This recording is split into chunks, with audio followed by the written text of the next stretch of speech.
19e session du Conseil national de lutte contre le sida et les IST. La cérémonie d'ouverture a été présidée par le chef de l'État. À cette rencontre, une grande résolution pour les interventions. Amorcer maintenant la fin de ces maladies. Et puis, dialogue État-secteur privé, c'est le Premier ministre Christophe Dabiré qui a présidé la première session ordinaire des échanges de l'année 2021. Objectif, accélérer la mise en œuvre des recommandations issues du dialogue État-secteur privé au plan national.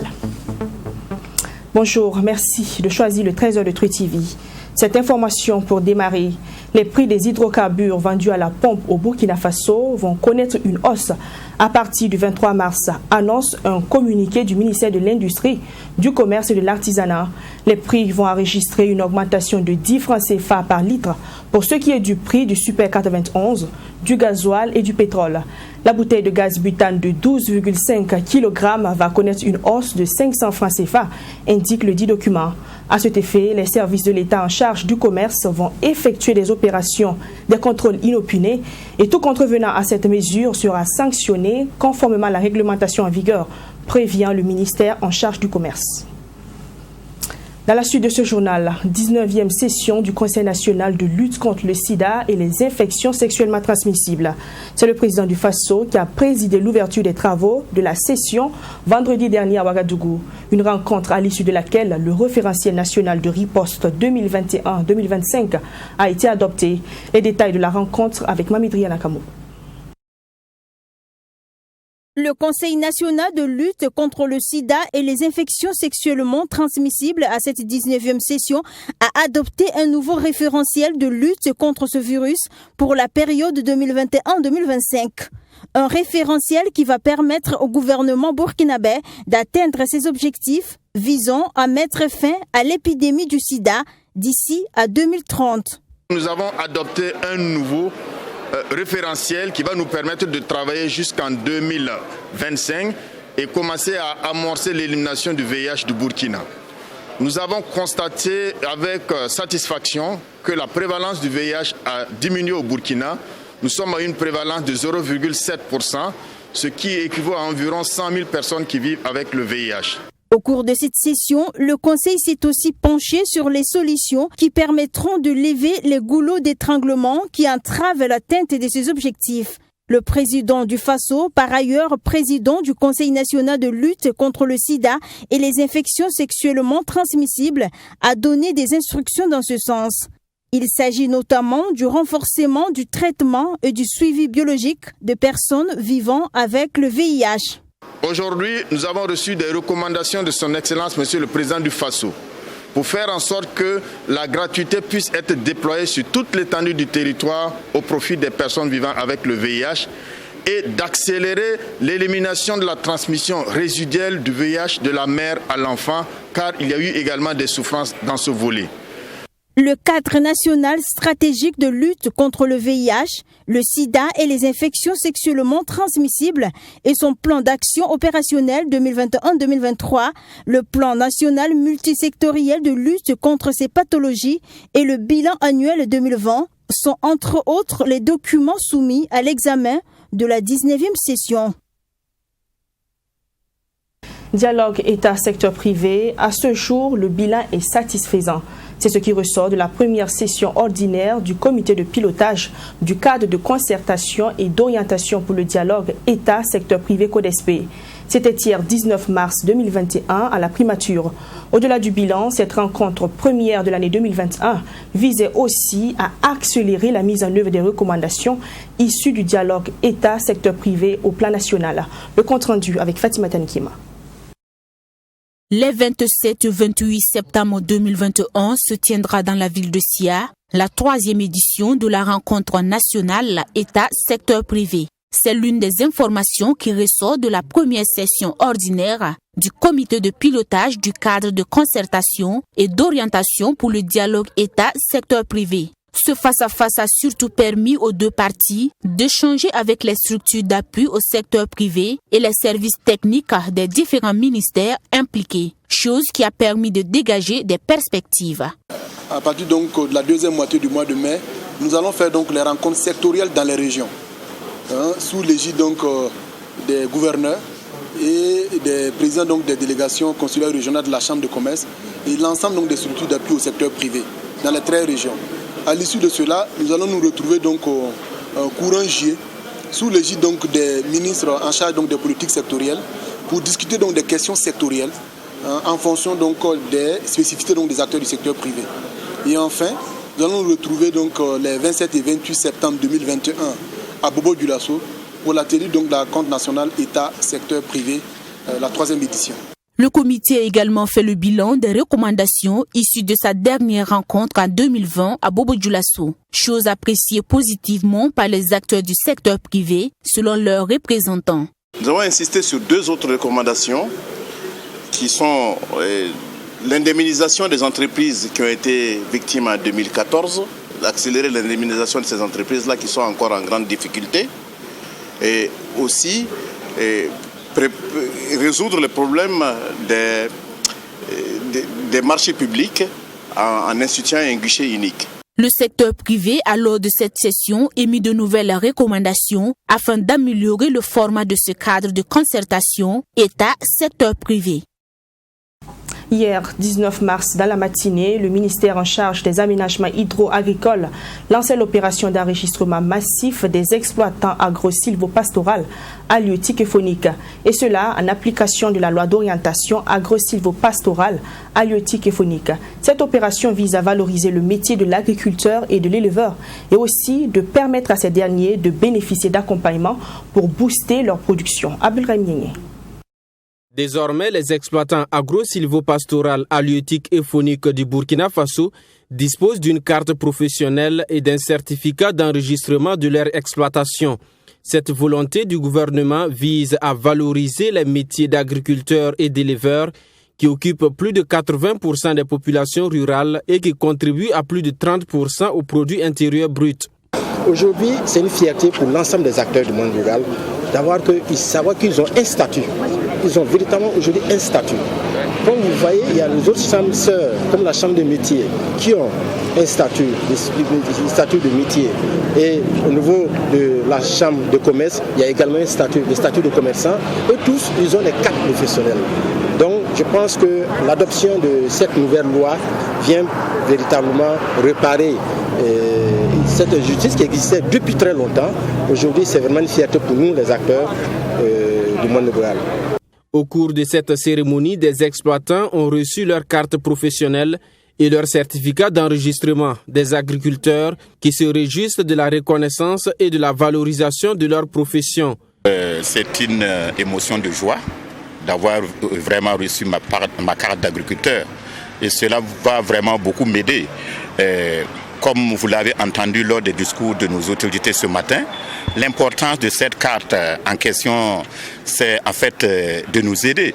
Et nous, on attendait cela. Donc aujourd'hui, si nous avons ça dans nos mains, vraiment c'est une émotion de joie. De manière concrète, cette carte permettra aux agriculteurs et éleveurs d'avoir accès aux services financiers pour le développement de leurs activités et au gouvernement de disposer d'une base de données. À partir de ces cartes professionnelles, ils vont pouvoir utiliser leurs fonds agro-silvopastoraux pour le nantissement. Ça veut dire quoi? Ça veut dire qu'un agriculteur qui a sa carte professionnelle pourra, à partir de son champ, voir le nombre d'hectares qu'il a, la charrue, les bœufs, tout estimer, pouvoir avoir une estimation de tout ça, avec lequel ça va constituer une garantie au niveau de la banque comme au niveau du fonds de développement agricole. Et cela va lui permettre de pouvoir avoir un financement pour davantage professionnaliser son exploitation. L'opération d'enregistrement des exploitations et la délivrance des cartes d'exploitants est confiée aux chambres régionales d'agriculture. La Chambre nationale d'agriculture table sur un objectif de 1 300 000 producteurs enregistrés pour cette année 2021. 70 ans du Prytanée militaire du Kadiogo, on est en pleine célébration au PMK et à l'occasion, le volet santé n'est pas en reste.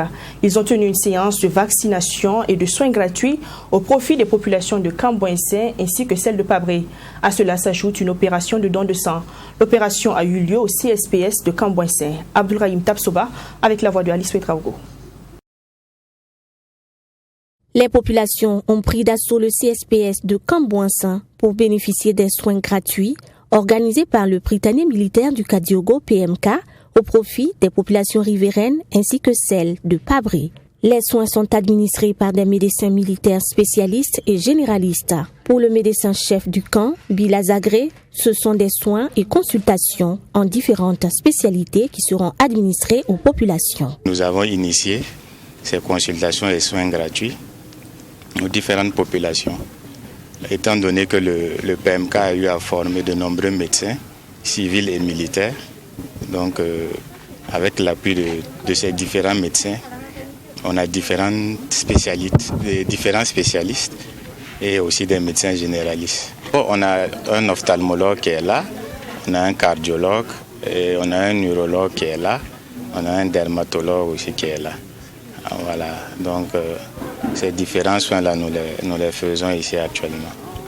Pour les populations, c'est un grand service que le Prytanée militaire du Kadiogo leur rend par ses prestations exceptionnelles. Elles ont également saisi cette occasion pour saluer cette belle initiative des militaires qui permettra à certains de bénéficier des soins gratuits qui coûteraient cher dans certains hôpitaux. Je suis là parce que je veux voir l'ophtalmologue.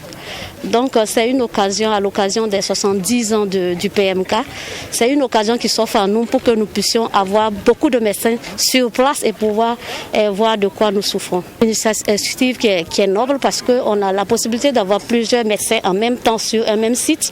Et puis, ce qui est dit, c'est que c'est gratuit. Au-delà des soins, une opération de don de sang a également été organisée et les élèves du Prytanée militaire du Kadiogo se sont mobilisés pour la circonstance. Une mobilisation saluée par le ministre d'État, ministre de la Défense nationale et des anciens combattants Chérif Sy, présents à cette rencontre.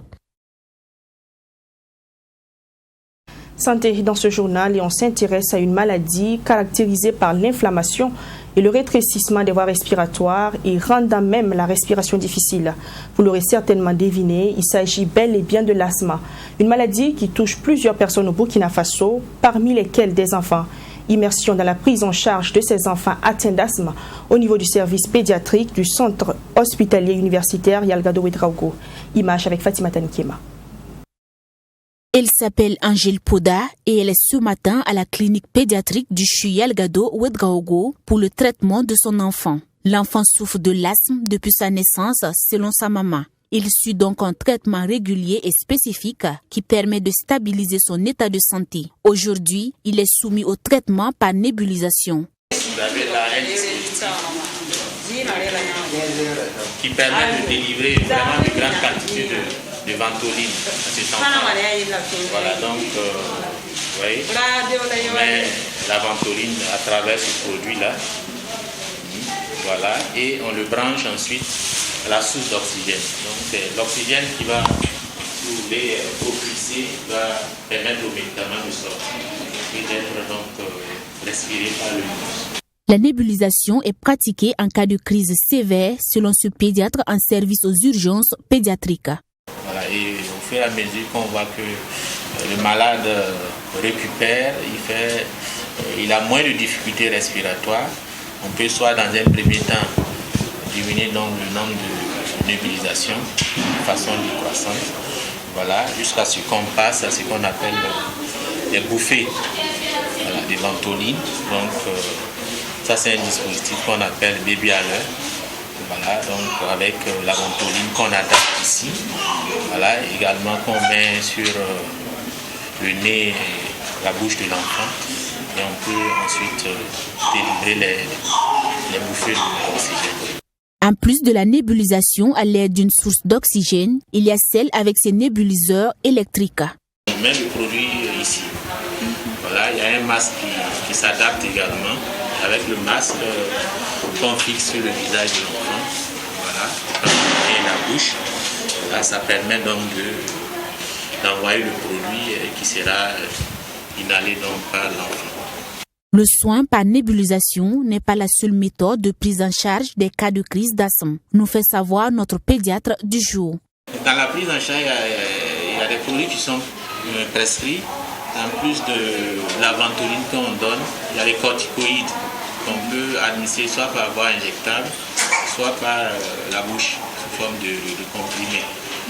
Voilà. Bon, ça c'est pour la prise en charge de la crise aiguë. Voilà. Maintenant, après ça, il faut la prise en charge de long cours, voilà, qui peut se poursuivre donc à travers la ventoline, voilà, ou associée à d'autres produits. Pour bénéficier de ces soins à la pédiatrie du Chuyel Gado Ouedraogo, il y a 2 portes d'entrée, nous explique le chef de département pédiatrique. La première porte, ce sont les urgences. L'enfant a une situation grave qui est reçue aux urgences. Le personnel va l'évaluer et décider s'il faut l'hospitaliser ou pas. Le deuxième circuit, c'est la consultation. Le malade peut venir en consultation, voir un médecin. Et après l'évaluation faite par le médecin, celui-ci va décider, en fonction de l'état clinique du patient, s'il faut l'hospitaliser ou le suivre en ambulatoire, c'est-à-dire prescrire un médicament. De la salle de consultation à la salle d'hospitalisation, en passant par la salle de réanimation, les difficultés ne manquent pas. Elles sont liées essentiellement à la vétusté des locaux et du matériel. En dehors de cet aspect infrastructure, équipement, il y a naturellement le problème des examens complémentaires pour la confirmation de nos hypothèses qu'on émet. Il y a des difficultés parce que tous nos services transversaux, que sont les laboratoires, j'allais dire le service d'imagerie qui fait les radios, les échographies, les scanners, sont perpétuellement, en tout cas de façon récurrente, en insuffisance, soit en panne, soit en insuffisance de réactifs. Le service pédiatrique du Chuyel Gado Ouedraogo accueille en moyenne 5000 patients par an. Des patients âgés de 0 à 18 ans, selon le chef de département pédiatrique. Pour les enfants de moins de 5 ans, les médicaments, les examens complémentaires et l'hospitalisation sont gratuites, à en croire le professeur Fla Koueta. La société Concept Service accuse la mairie de Ouagadougou de refus d'exécuter une décision de justice. Les 2 entités ont en effet conclu en 2003 un contrat de secours aux voyageurs pour lutter contre le trafic des enfants mineurs, le transport mixte et le grand banditisme. Un contrat qui sera rompu abusivement selon les responsables de la société. La mairie sera ensuite condamnée à payer plus de 400 millions de francs CFA, une somme payée partiellement. La mairie doit donc 280 millions à la société Concept Service. Le directeur général de Concept Service est sorti de son silence jeudi dernier. Il réclame à la mairie le paiement de sa créance qui dure depuis une dizaine d'années. Les précisions de Michael Tougré. Les gens essaient d'escamoter, j'ai dit non, c'est 287. C'est un jugement qui condamne la mairie de Ouagadougou à payer à la société Concept Service plus de 400 millions de francs CFA. Une somme qui a connu un début de paiement jusqu'en 2013 où un protocole de règlement définitif entre les 2 parties a été signé. Le reste à recouvrer est de plus de 280 millions de francs CFA. La créance a connu des débuts de paiement quand Simon était là, parce que les jugements ont été faits tout. Et malheureusement, dès qu'il est parti, il y a Marin qui est venu. Et quand Marin est venu, il y a eu un conseil communal spécial qui s'est tenu là où on a demandé le paiement. Et après, ça s'arrête.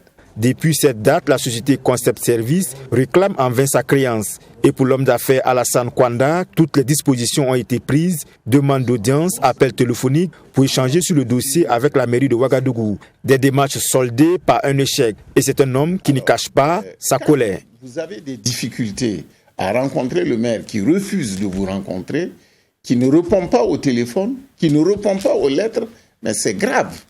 Parce que la mairie, là, c'est notre mairie à nous tous. C'est nous qui l'avons élu là-bas. Il a l'obligation et le devoir de nous parler en tant que citoyens. Et surtout, quand je représente quand même les PME de ce pays, il doit me recevoir. Donc nous demandons aux autorités de voir dans quelle mesure, puisque là, il est couvert par la puissance publique, qu'on nous paye. Parce que nous avons aussi des engagements avec les banques. qui nous tombe à bras raccourcis et à la manière la plus sordide. Cette sortie médiatique du directeur général du Concept Service, Alassane Kwanda, est un cri de cœur auprès des autorités. Et il va plus loin pour qualifier le silence de la mairie de Ouagadougou et le non-respect d'une décision de justice, de dérive et d'une mauvaise foi. Les gens essaient d'escamoter. Je dis non, c'est 287 millions. J'ai les paiements qui ont été effectués, j'ai le montant qui reste qui n'est pas payé et j'ai le document des astreintes. La manière de faufiler, de dire que j'ai déposé l'argent chez le greffier, c'est trop gros. Donc nous pensons que peut-être à quelque part il est couvert. Néanmoins, Alassane Kwanda, directeur général du Concept Service, dit être disponible pour poursuivre les discussions avec la mairie de Ouagadougou pour trouver une solution définitive à cette affaire. Si rien n'est fait dans les jours à venir, il promet sortir à nouveau pour dénoncer l'attitude de la mairie de Ouagadougou qui foule aux pieds une décision de justice. 8e édition des Faso Music Awards FAMA. Le comité d'organisation a tenu un panel à l'université Joseph Kizerbo sous le thème l'art et la culture, facteur de résilience. Un panel qui a connu la participation d'éminentes personnalités du monde culturel. Ils sont présents, tous les acteurs du monde culturel, pour tenir ce panel au profit des étudiants de l'université professeur Joseph Kizerbo. Rendez-vous du donner et du recevoir qui s'est tenu sous le thème « L'art et la culture, facteur de résilience ». Il s'est agi de discuter avec les étudiants sur les valeurs culturelles qui constituent un patrimoine à préserver. Pour le coordonnateur général des Faso Music Awards, le choix de l'université n'est fortuit. Nous avons choisi d'organiser ce panel à l'université parce que nous sommes partis du constat que d'abord la musique, au-delà de sa dimension romantique, c'est-à-dire que sa dimension festive, la musique est aussi réflexion et la musique peut servir donc à des causes nobles. Et pour nous, l'université en tant que temple du savoir était le cadre idéal pour ce type donc de réflexion, pour ce type de cadre donc propice à la réflexion. C'est la raison pour laquelle nous avons approché l'université Joseph Kizerbo pour nouer un partenariat qui devrait nous permettre d'organiser cette activité. Selon le directeur des affaires sociales et culturelles de l'université, ce panel est organisé en lieu et place du colloque international au profit des étudiants. Cela a été également une occasion pour les étudiants évoluant dans le domaine de l'art et la culture de pouvoir s'exprimer et d'enrichir leur carnet d'adresses avec la présence des promoteurs à ce panel. Et quand on parle d'université et surtout de l'université Joseph Kizerbo, les gens ont tendance à voir des activités académiques, des activités de recherche seulement. Au-delà de ça, il y a des activités culturelles qui sont organisées. Vous savez, depuis 2019, l'université Joseph Kizerbo a mis en place un ensemble artistique et culturel qui comporte un orchestre, une troupe de danse et une troupe théâtrale. Alors, et donc cet ensemble-là va se produire à côté des artistes émergents que les organisateurs de Faso Music Awards ont sélectionnés. Plusieurs activités sont encore prévues pour cette 8e édition des Faso Music Awards, à savoir le FAMA Off ce vendredi 19 mars au sein de l'université. Sans oublier la grande soirée des remises des trophées prévue pour ce 20 mars à l'hôtel Royal Beach. La rue 932, située à l'arrondissement numéro 2 dans le quartier Goungé, plus précisément à Bouxoum-Tenga, porte désormais le nom rue des Récréatrales. La cérémonie de baptême a été présidée le 18 mars dernier par le maire de la commune de Ouagadougou. Cette cérémonie a été également l'occasion pour le directeur Aristide Tarnagda de lancer officiellement la saison théâtrale des Récréatrales. Ami Valiant avec la voix de Alice Ouedraogo. La rue, située entre le boulevard Tansoba Ouamgobi et la rue Vonri, qui inclut le siège des Récréatrales, a été baptisée ce 18 mars, rue des Récréatrales, par le maire de la commune de Ouagadougou. À travers ce baptême, la commune de Ouagadougou a voulu formaliser l'ancrage du festival dans la ville avec cette rue qui symbolise la mosaïque des activités qui font vibrer la capitale burkinabé à chaque édition. Vous savez que cela fait 18 ans que sans interruption, cette manifestation se tient ici. Il faut le dire, c'est une manifestation majeure qui a su participer au rayonnement culturel de la ville de Ouagadougou. Donc il était tout à fait normal que pour marquer son ancrage définitif dans notre ville, nous puissions donner le nom des récréatales à cette rue qui l'abrite et qui a la particularité de faire participer tous les riverains à ce festival. Donc c'est un festival culturel participatif que nous avons voulu honorer ce soir.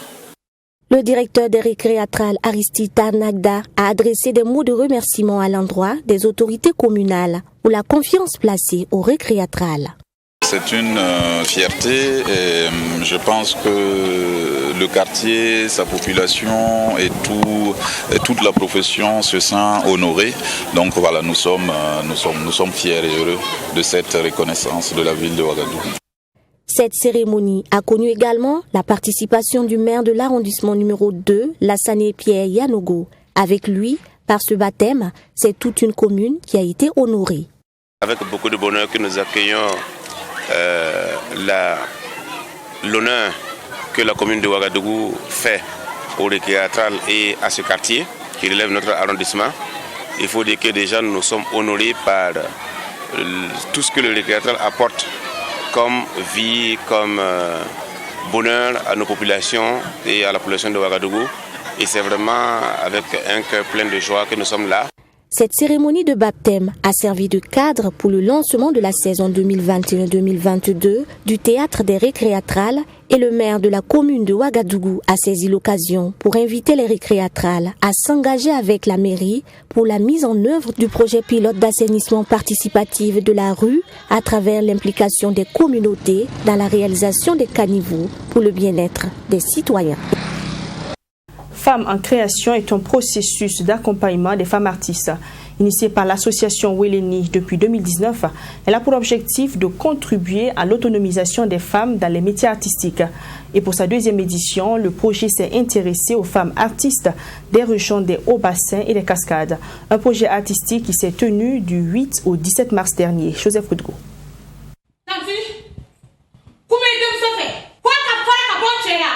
Cette session de formation des capacités techniques et artistiques des femmes des régions des Hauts-Bassins et des Cascades a été initiée par l'association Weleni.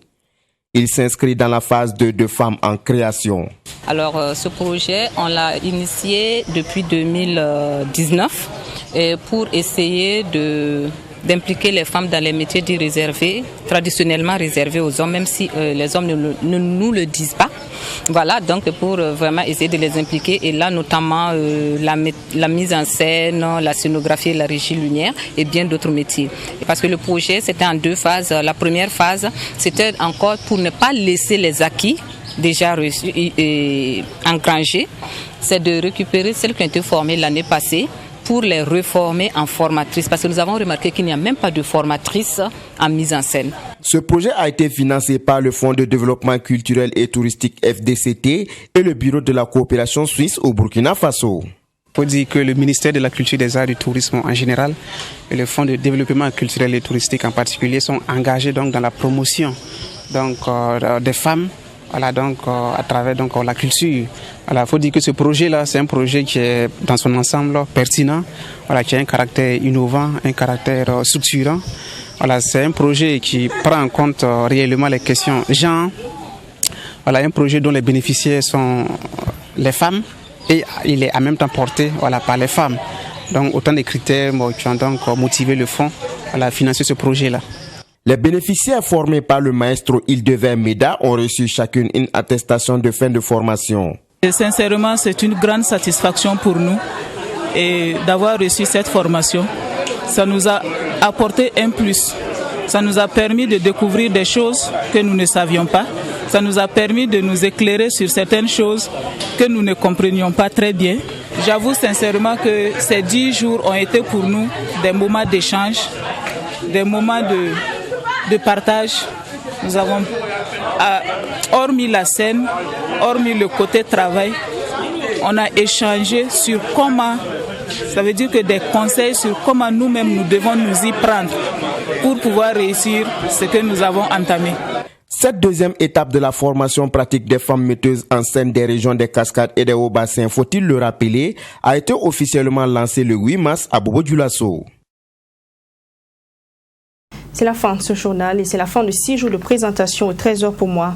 Merci pour ces moments, c'était un réel plaisir. Je vous retrouve très bientôt. En attendant, bon week-end.